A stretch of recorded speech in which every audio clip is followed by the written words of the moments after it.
शेतकऱ्यांसाठी एक आनंदाची बातमी समोर आली आहे। लवकरच राज्यात शेतकरी कर्जमाफी होणार आहे। मात्र या शेतकरी कर्जमाफीत 50,000ची एक अट टाकण्यात आली होती। ती अट आता राज्य सरकारनं काढून टाकली आहे। महात्मा फुले कर्जमाफी योजनेचा लाभ मिळालेल्या शेतकऱ्यांना 50,000 रुपयांपर्यंतचा लाभ मिळणार होता, तो आता 2 लाख रुपयांपर्यंत मिळेल।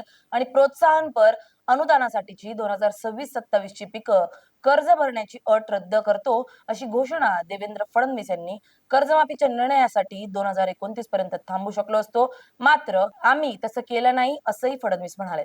महायुतीच्या आमदारांनी 50,000ची अट काढून टाका अशी मागणी केली। मी त्यांना म्हटलं, अट काढून टाकल्यानं 4 ते 5,000 कोटींचा बोजा येईल, असं मुख्यमंत्री फडणवीस म्हणाले। प्रोत्साहन घेत असताना त्यांनी पुढे नीट कर्ज भरलं पाहिजे, या दृष्टीनं आपण या ठिकाणी अशा पद्धतीची योजना केली होती।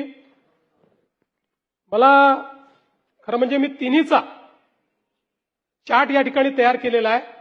आपल्या लक्षात येईल, आतापर्यंतच्या योजनांमधली सगळ्यात मोठी योजना ही यावेळची कर्जमाफीची योजना आहे।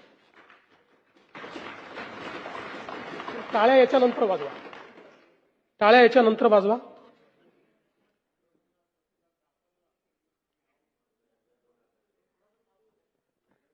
सातत्याने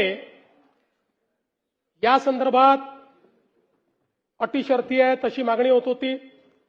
आज जवळपास आमच्या रणधीर सावरकरांच्या नेतृत्वात महायुतीचे सर्व आमदार मला भेटले आणि त्यांनी सगळ्यांनी मागणी केली की ही 50,000ची अट तुम्ही काढून टाका।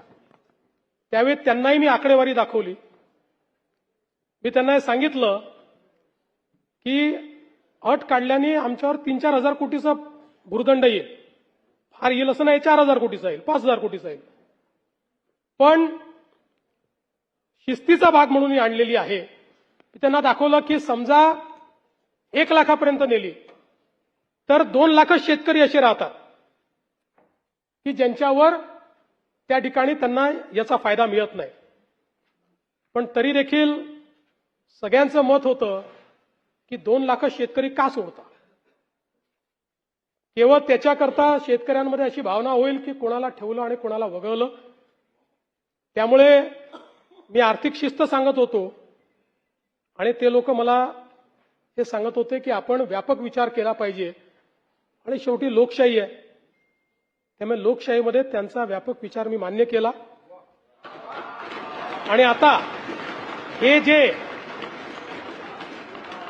महात्मा फुले कर्जमाफी योजनेतले जे लोक होते ज्यांना 50,000 रुपयापर्यंत आपण म्हटलं होतं, त्यांनाही 2 लाखापर्यंत कर्जमाफी झाली। आणि त्यासोबत 26-27चा जो नियम आहे तोही वगळण्यात येईल। आता आपल्याकडे तर सगळं आहेच, 26 मध्ये कोणी कोणी पैसे भरले आहेत, जसं यांनी सांगितलं 95% लोकांनी पैसे भरले।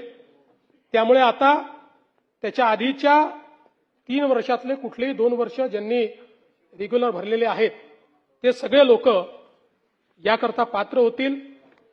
पुन्हा सांगतो, पहिल्यांदा राज्य सरकारने हा निर्णय घेतलाय, यापूर्वी कधीही असा निर्णय झालेला नाही।